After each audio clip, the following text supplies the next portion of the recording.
So alright guys, आप देख सकते हैं मेरी स्क्रीन पर एक एडवर्टाइजमेंट ओपन है बेसिल का, जो कि एडवर्टाइजमेंट नंबर है 468। ठीक है, तो इस वीडियो में हम सारी डिटेल में बात करेंगे। तो किस ऑफिस में वैकेंसी निकाली है बेसिल ने, और क्या क्या लास्ट डेट रहने वाली है, कौन कौन सी पोस्ट है, कितनी वैकेंसी है, क्या क्या सैलरी रहेगी, तो सारी डिटेल में हम बात करेंगे। तो वीडियो में लास्ट तक बने रहना, वीडियो बहुत ही ज़बरदस्त होने वाली है। यदि आप चैनल पर नए हो तो चैनल को सब्सक्राइब कर लेना और बेल आइकन प्रेस कर देना, जिससे कि मेरी आने वाली वीडियो आप तक पहुंच सके। ठीक है, और वीडियो को लाइक कमेंट शेयर कर देना। तो वीडियो को ज़्यादा लंबी ना खींचते हुए चलते हैं हम वीडियो की तरफ, तो देखते हैं एडवर्टाइजमेंट में क्या क्या दिया है।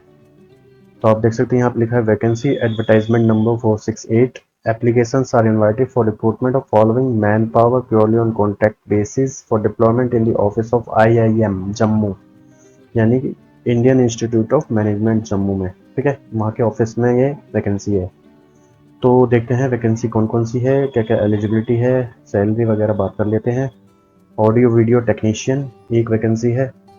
ठीक है, क्वालिफिकेशन इसमें आपको चाहिए डिप्लोमा या फिर बैचलर डिग्री होनी चाहिए कंप्यूटर साइंस या फिर आईटी में 55% नंबरों के साथ, और आपके पास 2 साल का एक्सपीरियंस होना चाहिए किसी भी प्राइवेट या गवर्नमेंट सेक्टर के अंडरटेकिंग काम करने का। और आपकी जो सैलरी रहेगी वह रहेगी 24,648 रुपये। ठीक है, तो हाँ, तो ये जो एसेंशियल जो एक्सपीरियंस है वो ये चीज़ है, आप पढ़ लेना इसको डिटेल में। यदि मैं इनको बताने बैठूंगा तो वीडियो बहुत ही ज़्यादा लंबी खींच जाएगी।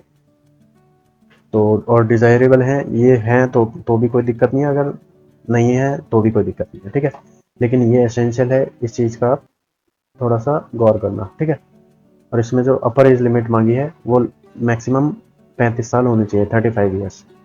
दूसरी वैकेंसी है MDP room keeping executive, 2 vacancy है मेल के लिए। ठीक है, एलिजिबिलिटी की बात कर लेते हैं तो 12वीं मांगी है और 1.5 साल का डिप्लोमा इन हाउसकीपिंग ग्रेजुएट या फिर diploma in hotel management hotel administration में। ठीक है, और आपको 2 साल का एक्सपीरियंस होना चाहिए किसी भी हाउसकीपिंग एग्जीक्यूटिव किसी भी 4 या 5 स्टार होटल में काम करने का। और जॉब रिस्पॉन्सिबिलिटीज़ ये आपको दी हुई है, पढ़ लीजिएगा आप। ठीक है, और अपर एज लिमिट इसमें आपको 35 रहने वाली है, इसमें भी 22,412 इसमें मंथली आपकी सैलरी रहेगी। तीसरी है कैटरिंग सर्विस एग्जीक्यूटिव की, एक वैकेंसी है।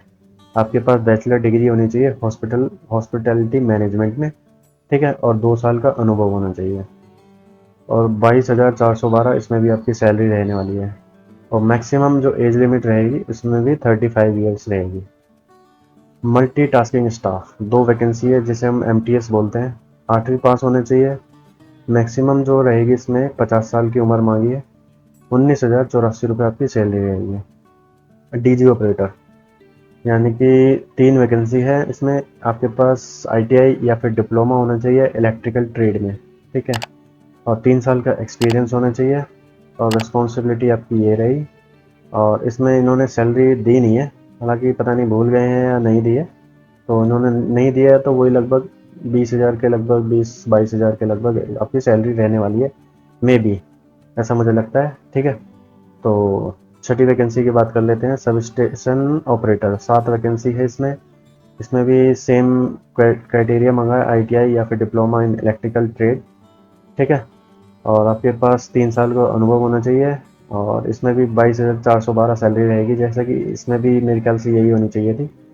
तो वो देखेंगे बाद में क्या क्या दिया, कैसे देंगे सैलरी, क्या देंगे सैलरी। ठीक है, और जनरल इलेक्ट्रिशियन इसमें भी 3 वैकेंसी है, सेम एज पर अपर पोस्ट जैसा कि यहाँ पे दिया हुआ है। तो वही इन्होंने क्वालिफिकेशन मांगी है, ITI या फिर डिप्लोमा होना चाहिए आपके पास इलेक्ट्रिकल ट्रेड में। और एक्सपीरियंस की बात करें तो 3 साल का एक्सपीरियंस होना चाहिए आपके पास। ओके, और 24,648 रुपये आपकी सैलरी रहेगी। Chiller and boiler operator 3 vacancy है। फर्स्ट क्लास बॉयलर अटेंडेंट का सर्टिफिकेट होना चाहिए आपके पास, या फिर ITI RAC से होनी चाहिए। RAC मतलब refrigeration and AC, air conditioner. ठीक है, और इसके साथ साथ आपके पास 3 साल का अनुभव होना चाहिए। 24,648 रुपये आपकी सैलरी रहेगी। 9वीं है वैकेंसी STP ऑपरेटर आपकी, इसमें 4 वैकेंसी है। क्वालिफिकेशन आपके पास ITI होनी चाहिए इलेक्ट्रिकल या फिर मैकेनिकल में, और आपके पास 3 साल का अनुभव होना चाहिए। सेम इसमें भी ऐसी सैलरी पैकेज नहीं दिया इन्होंने, तो हम आगे बढ़ते हैं। WTP या फिर RO ऑपरेटर एक वैकेंसी है। ITI होनी चाहिए आपके पास इलेक्ट्रिकल में या फिर मैकेनिकल ट्रेड में, और 3 साल का इसी के साथ आपके आपके पास एक्सपीरियंस होना चाहिए। इसमें भी 22,412 रुपये आपकी सैलरी रहेगी, ठीक है। और AC ऑपरेटर और रेफ्रिजरेटर ऑपरेटर 3 वैकेंसी है आपके पास। ITI होनी चाहिए refrigeration, electrical and mechanical trade में, किसी भी ट्रेड में, एक ट्रेड में आपके पास ITI होनी चाहिए, और 3 साल का इसी के साथ साथ अनुभव होना चाहिए। 24,648 रुपये आपकी सैलरी रहने वाली है। और डगवेल पंप ऑपरेटर एक वैकेंसी है आपके पास। ITI होनी चाहिए इलेक्ट्रिकल या फिर मैकेनिकल में, ठीक है, और 2 साल का अनुभव होना चाहिए। इसमें आपकी जो सैलरी रहेगी 22,412 रुपये रहेगी। और हाँ, नेक्स्ट वैकेंसी है fire alarm fire hydrant pump operator, एक वैकेंसी है, एक पोस्ट है।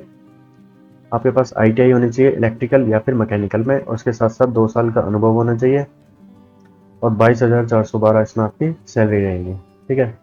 और प्लम्बर, नेक्स्ट वैकेंसी है प्लम्बर। आपके पास ITI होनी चाहिए प्लम्बिंग में या फिर फिटर में या फिर मैकेनिकल में, और इसी के साथ साथ आपके पास 2 साल का अनुभव होना चाहिए, और 22,412 इसमें भी आपकी सैलरी रहने वाली है, ठीक है। सिलेक्शन जो होगा वो बिल्कुल ही फेयर होगा, ठीक है। और जो भी आप टेस्ट देने जाओगे, इंटरव्यू देने जाओगे, डॉक्यूमेंट वेरिफिकेशन देने जाओगे, आपको उसके लिए कोई किराया भत्ता नहीं दिया जाएगा।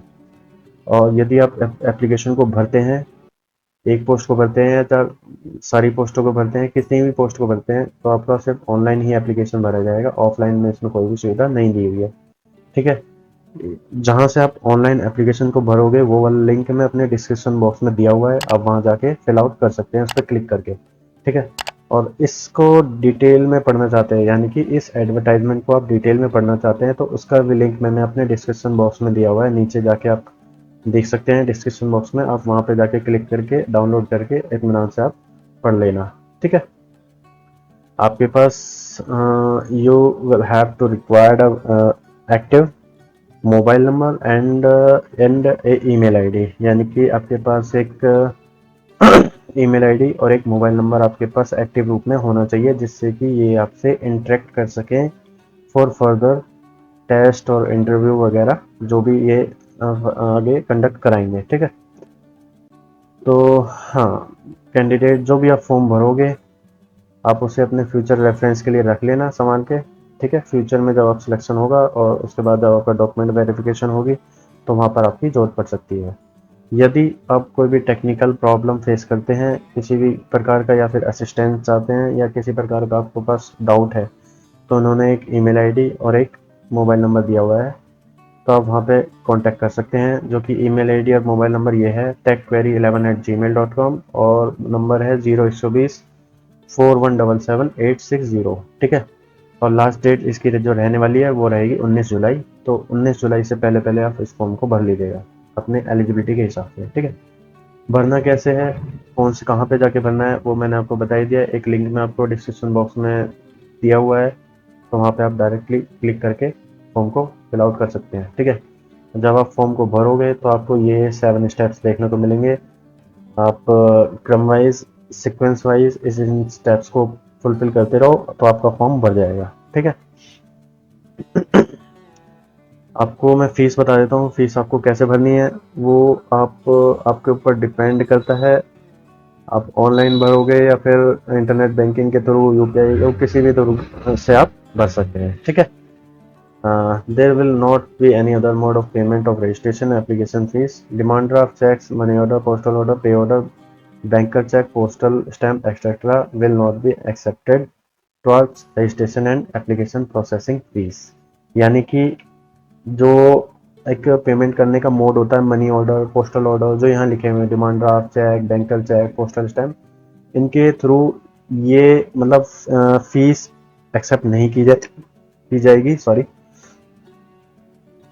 इनके थ्रू आप फीस पेमेंट पे करते हैं तो एक्सेप्ट नहीं की जाएगी।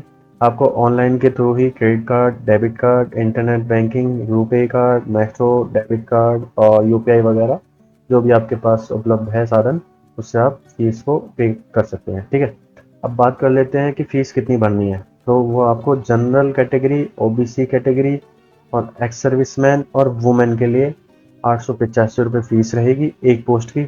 यदि वो एक से ज़्यादा पोस्ट भरना चाहते हैं तो 590 रुपये एक्स्ट्रा लगेंगे पर पोस्ट।